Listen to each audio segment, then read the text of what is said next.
Hello everybody and welcome back to episode 12 of my advanced tutorial series for Dwarf Fortress. In this Let's Play series, I'm building a neat and tidy fortress with you and explain everything along the way. And if you're new to the series, check out the playlist link down there in the description. There is the link to the beginning of the series. Anyways, for today, our main topic will be setting up a library and getting the paper industry for that going.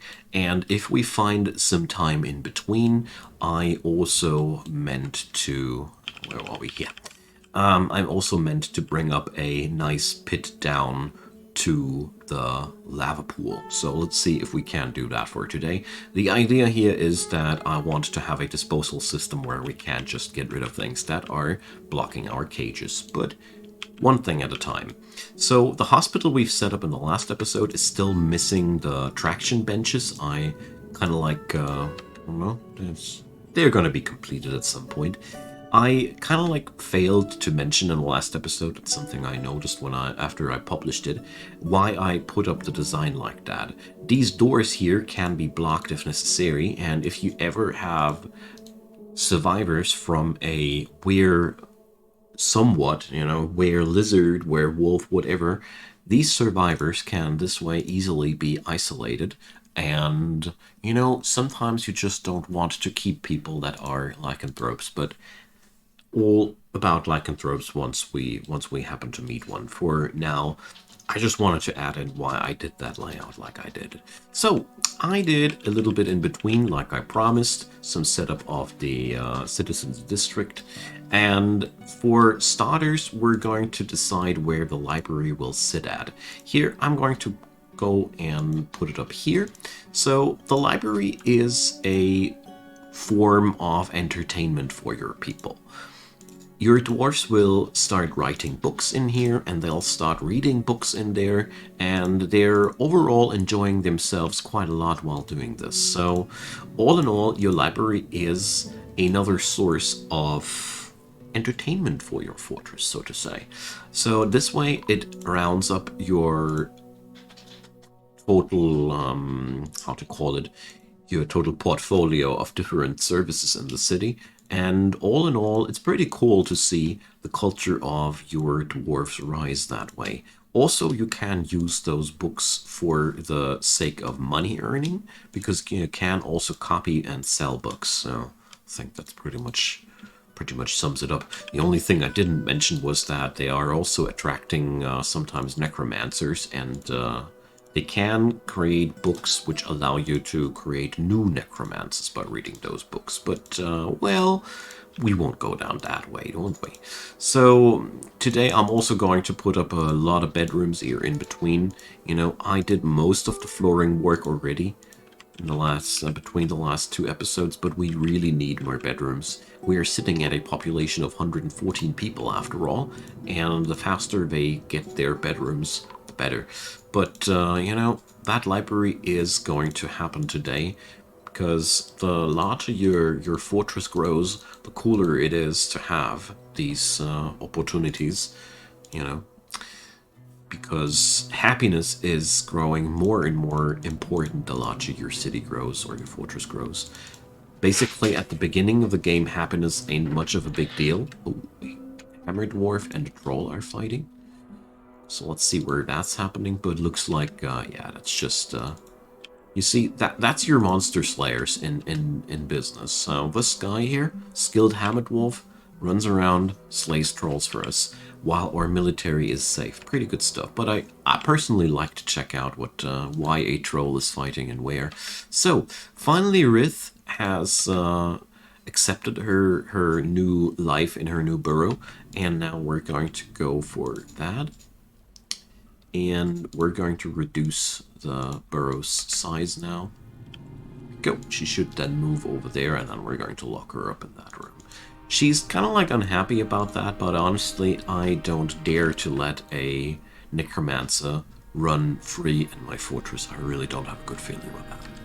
That's mostly because they have a really, really bad impulse control, so to say. Necromancers, they just use their skills as soon as they see some opportunity to do so. That's pretty bad, because, undead are inherently opposed to life, and therefore, when a necromancer does his thing, all that happens is under guarantee, so to say, that something hostile will spawn. So it feels like that system ain't completed yet, and as if there are still things that need to be thought through, but you get the idea. Now then, let's get over to what we need for the rest of our production. So we have here a stockpile for cloth and all, and I do notice that we don't happen to have much cloth. So, well, but there is new stuff being produced. So, for the production of paper, we are going to go over in the work orders menu. Set up a work order at the kern for mashing plants into slurry. And here we're going to define 3 pieces of glob are enough. And we're going to make that only once per day. So pigtail is a plant which can be mashed into slurry. And after the pigtail has been mashed into slurry, we're going to set up a job at screw press to press the plant slurry into a paper sheet. So that's the basic procedure of creating paper, also called sheet. So we're going to set that up like that, a very, very minuscule amount, so the majority of the pigtail cloth is still available for the clothing industry and all these things. So remember when we set up the whole industry for clothing, here it only fires off as long as we have enough plant cloth for them. So basically, I have set it up in a way that we should be seeing paper really, really soon, because we actually are producing paper before we're producing clothing, in theory. In practice, we must see how it works out, because, work order systems can grow quite, let's call it convoluted. So from my personal experiences, I have always fared quite well with setting up a exclusive farm just for pigtail in the long run, because the textile industry can grow quite hungry. The longer the game goes, the more this becomes a thing, because clothing must be replaced. And if you have 200 dwarves living in your fortress, that's a lot of clothing you need to replace, no? So we need to keep one pillar here alive because we want to dig upstairs. I didn't even know this was a thing. Whoever taught this to me, I am really quite grateful, but... oh, it is. Ah, alright. Interesting, but it doesn't work. Look at that. He cannot go... Oh, can he? Can he? Yeah. So this is a way easier way. Remember when we did this one, I did it with a ramp. I had no clue that you can also dig staircases upstairs. I learned a new thing there, and now you did so too. So we're going to make us there, as you might have already guessed, yet another little irrigation spot here. Because, the paper industry just requires more pigtail to get fully into motion. I can already see that we're just not producing enough pigtail. And the fields up here, they're all already used. So we gotta set up a similar system as we had it there. But, oh, we don't have hatches? Okay, we need to set up a job. That can't be a thing. So, we're making rock hatch covers, and we're making them out of some really, really undesirable stone. Let's make shale.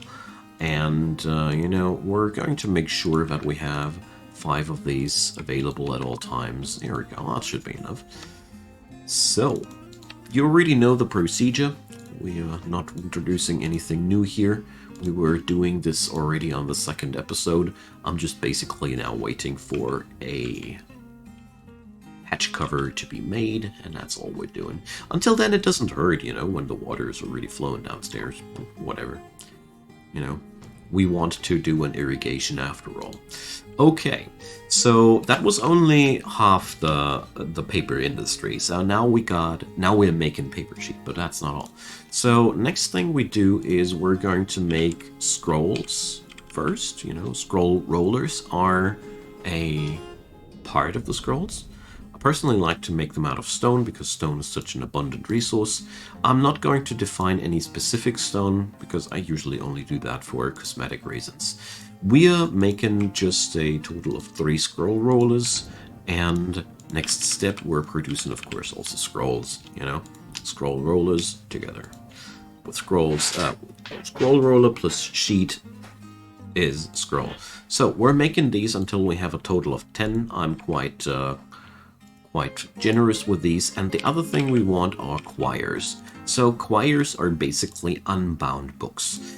And as soon as a quire is filled with knowledge, you can bind it into a codex. We're going to make a codex just for the sake of demonstration later down the road once we have quires. Not automating the production of codexes though, because I personally am not a big fan of these. I'm going to show you later why.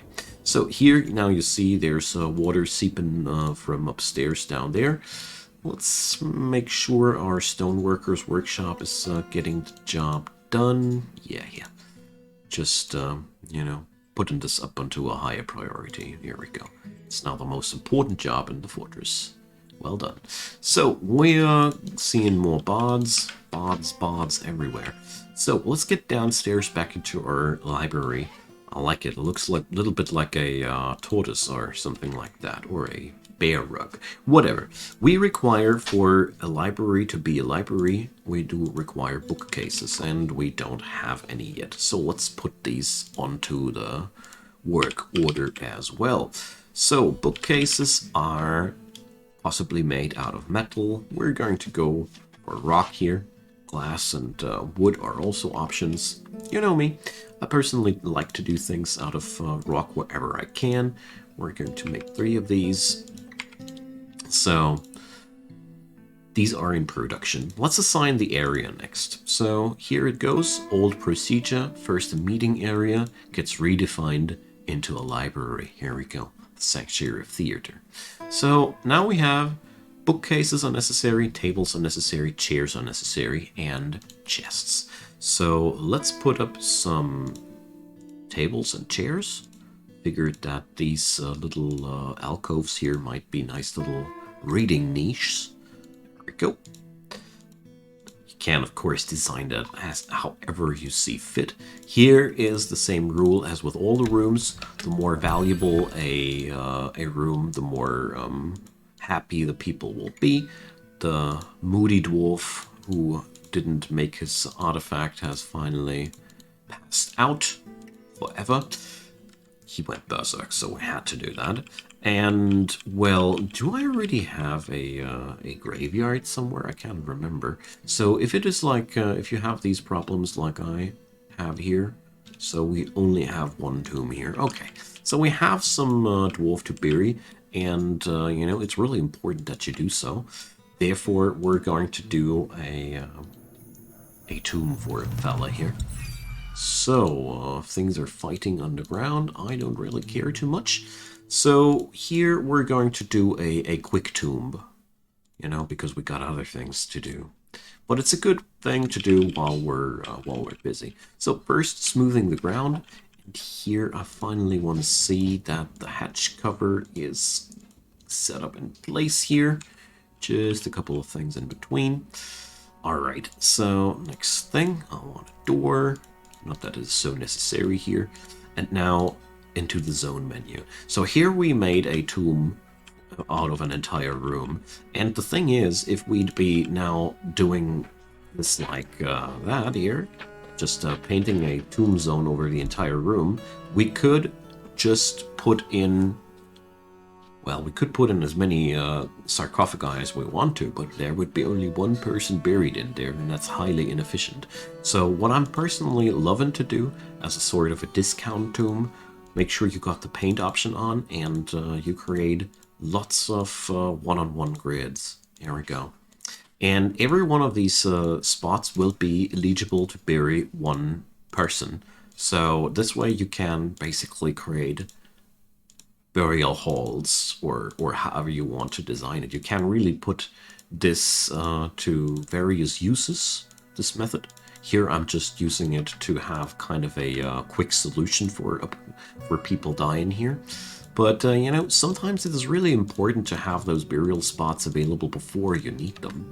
And this is a strong and quick solution to the issue, isn't it? Alrighty, so let's get back to the library. We've already set up the furniture there, and a planter is fighting. That ain't no good. So let's check out what's happening here. So here we have the situation where one of my dwarfs is being attacked by something inside this area here. So this is the reason why we got a bit of a military force permanently stationed here. Because, you know, this is one of those situations that could escalate into problems. Because, as you see here already, there was some fighting going on, and she's a bit bruised. So the the toad became agitated out of whatever reasons. They just do that sometimes. And while cave toads are usually not that much of an aggressive breed, this one was. So that's why we have military stationed around the corner. Because that actually was probably a prevented death. Anywho, where was I before things distracted me? Yeah, the library, but most importantly, I really want to link that thing. So the irrigation spot is finally something I can cross off my attention here. Okay, so let's see, our bookcase is done. Yeah, we got one. One is enough. And another thing we do require is a chest for the writing items. Brilliant. So now we got everything. Also, I locked in the necromancer lady now. Let's see how things will go out. As far as I know, necromancers are not able to die of hunger or thirst, but I got to look that up. Anyways, this is a way of keeping things under control, you know. But it's a little bit of a harsh measure, okay? I'm well aware of that. But if you want to be sure that your necromancer does no necromancing, this is the way to go. Alright, so now we are going to configure the library. We can now assign scholars and scribes. So scholars are the people who write new books. They're basically sitting in the library and pondering about things, and ultimately they will deuce out a new book. Whereas scribes are the people who pick up books and copy them, and therefore you can earn money with it. So here we can configure how many copies of each book should be made, and here we can configure how much writing material should be stored in the chest in the library. That's pretty much it. So scholars, when you assign them, as you see here, you see now all manner of different talents displayed. The thing is, there is no real meaning behind all of that. Their talents will influence what type of books they'll write, but as of now, the books they write, it doesn't really matter because there is no research and no science system yet implemented, therefore they're mostly fluff. Except for necromancers. If I would be setting my necromancer lady here as a scholar, eventually she might scribble down a book which allows other people to turn into necromancers when they read about the secrets of life and death. So be careful about that. Because of that, when you have all visitors welcome, sometimes there might be a necromancer roaming to a fortress, and visitors are also allowed to write books in your fortress. So there have been reportings of fortresses that had suddenly necromantic tomes in their possession that they didn't know of. Well, just so you know. Now we're putting up some levers in there, and we're going to assign 2 scholars. You might wonder now, Icon, what are the levers good for? They are weird, but they work. That's what you need to know. So we're going to set up the one of the woodcutters, because I never had a geographer before, and we're going to set up the clerk because he's an expert critical thinker. How about that? So now this guy's woodcutter, because I want my my scholars to have time for their scholaring. We're going to put down Cole from his duties, and we're going to assign a new woodcutter here. Alright, so now we got 2 scholars, and now the levers come into play. The thing is, you can't really control when somebody will write a book or anything like that, but you can control the scholar with a lever somewhat. Amazingly enough, you assign a lever to a scholar. Each scholar receives his own lever. And where's the other dude? Come on here. And once that's done, you tell them to pull the lever as the most important thing and forever. Weird, but it works. Now what happens is your scholar will now go over there, flick that switch, and then stand there and discuss autobiographical adventures. Ponder about things, and as you see here, this guy flicked the switch. He goes now to eating, but as soon as he's done with eating, he's going to go back into the library and do his thing. I don't know why that works like that. It is as if the lever binds the scholar to his duties in the library. Some people consider that an exploit. I personally don't. I personally think this is a great way of just, you know, making sure they do what they do. It's weird, but it works. Okay, so now we got pretty much everything settled down for the library. You don't really need to do anything except for that, besides having patience with your dwarves, because, you know, it is now a question of time until we have enough pigtail there to ultimately give our dudes the opportunity to create paper. The easiest way to get the job done, of course, is to fetch yourself more paper. So to do so, we're going to use our herbalist one more time, and we're going to go for the pigtails. Here we go. So I'm only ordering the foraging of pigtails. This is a pretty cool way of acquiring some extra plant fibers. And, well, since we have the military right around the corner, I'm totally chill about any threats or risks. No problem about that. So we're just going to pick up some of these. As you see there, there's much more to be picked, but we're going to go for that stuff. The dead ones can't be harvested. And this will also give us an insane amount of new seeds to work with. There we go. All right. This will ultimately, this should actually kickstart our industry quite well. I'm going to do one more step just to be sure then. So let's see. Oh, we have our first construction mandate. So these are quite important. So the guy wants us to produce flasks. So let's make sure we do that. So flasks can be only made out of metal. So that's an interesting task. We make 2 copper flasks. Remember when I said that copper is a great material for some things? That's one of those things. Because, you know, these flasks will be ultimately completely useless. But the thing is, if we don't fulfill that mandate in the course of a certain time, the guy will go super unhappy about that. And he'll also consider one of our dwarves guilty of that crime. Then somebody must go to prison. And for somebody to go to prison, you must have a working and running justice system. And things get a little bit complicated. It's much easier to just fulfill the mandate or accept that that the guy will be unhappy. But that's... yeah, well, it's just not necessary. Oh yeah, you see what's happening here? This is a typical sign. You saw that procession to the mugs? This shows that we don't have enough mugs everywhere. So, let's see. Check our tavern. Yeah, there should be mugs in there. Let's see why that's not happening. So, it's properly configured. Let's check out rock mug production is also there. So obviously we're, let's see if we amp up the amount of empty mugs, if that's going to do the thing.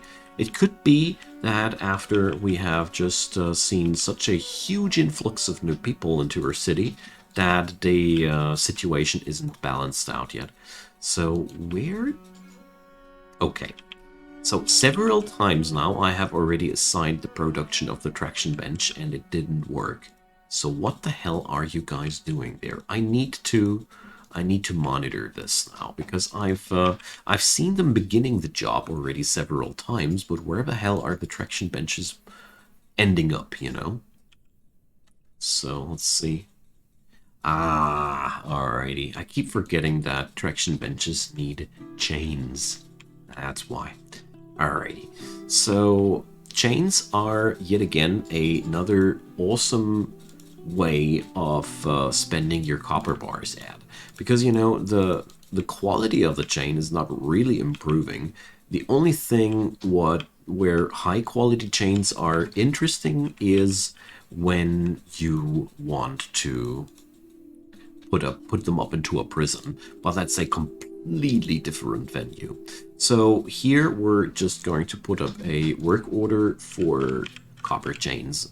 We're going to make us like let's go really crazy and make 20 of these, you know. I really want to get the ball down there, and in response we're going to smelt some tetrahedrite again. So I'm going to talk about smelter workshop automation and all these things quite soon, promise. But as of yet, it wasn't that necessary. But now that the fortress is reaching 150 people, we better do that, right? So let's see. Yeah, that thing here now, it's just a question of time until there's some written content here, and look at that. So we already got some items here, but yeah. So that has been written by an outsider. Let's see, are there, there's no writing material available, but you see they do create written content and then they deposit it sometimes also in your fortress. So, like I said, these things are completely fluff, and all the items that get written here will be standard there. But I don't think we have any own created things. No, that's just books that other people own that are roaming in the fortress right now. Anywho, there's one type of book you need to care about, and that's the necromantic books. These are the only books that actually do something, but the other things, they're all just for entertainment. Okay. Now, we're going to axe that thing here, and we're going to wait then until this reservoir here is full, and then we're going to set up a much larger amount of pigtail production. Also, to make sure that our clothing district is running as intended, we're going to set up another loom, because you know, the more processing stations we got, the more I can be sure that everything is going according to plan. So that's been pretty much all the things that I wanted to put up in this episode. We are going to expand our military force. That's one thing that I wanted to do. And in the next episode, it's also about time that we set up our next squad. Because, you know, I am now counting 114 people in my fortress. That's usually the point where you have a pretty high chance to get sieged or attacked by some sort of mega beast. And that's why I really want to have some surface squad already. So, well, because there is not really anything new in that regard, I might be even setting that up in between the episodes, but I don't know about that yet. So we're going to continue here and set up the city district. I also meant to do another, or mention another thing. Here, since we're using so much siltstone now for the construction of that, sometimes it is really important that you check back and make sure that you have enough stone of that type. Your stockpile menu is your best friend in that regard, and since we by now even have a separate stockpile just for siltstone chunks, it's even better. But, you know, I can't already foresee one thing, and that's us needing a siltstone mining area, because, you know, we're building with that stuff in a larger scale, and I can already foresee that all the boulders we got will get used up quite soonish. So we are going to set up, well, let's make that as one of our last things for today. a little bit of a extraction zone. There, that's going to be sitting there. And here, I'm going to go downstairs here. Yeah, that's a good one. So basically, what I'm trying to do here, oh, well, let's go a little bit deeper. What I'm trying to do here is setting up one area in the mountain where I am going to lay waste upon the surroundings just for the sake of extracting as much siltstone as possible. So we have a new mayor, friends, and let's see. The human ambassador is here. He's sharing some secrets and things. And the new mayor means that we have to reassign the apartments. So that also means that new sorts of mandates will be necessary. And whenever that happens, you have to set up a new mayor's apartment.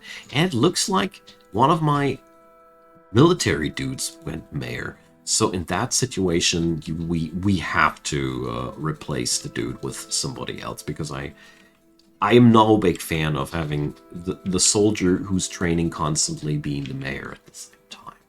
Okay, my friends. So we've set up a running library. Paper industry ain't there yet, but that's mostly because of a lack of pigtail. But let's see, we don't have any sheet yet. So I really have to check out what's hogging my my pigtail so much. But that's something for another day. So thanks for watching, everybody. Drop me your comments down below. I'm super happy to hear from you. Leave a thumbs up on that episode to make sure more people are going to see this series, because you know that's what the algorithm is actually interested in. Your thumbs are important.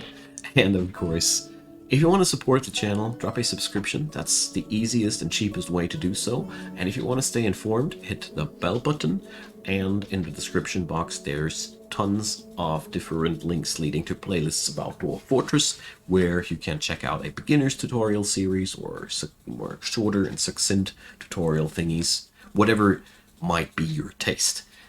So, see you guys next time. Thanks for watching, and enjoy gaming.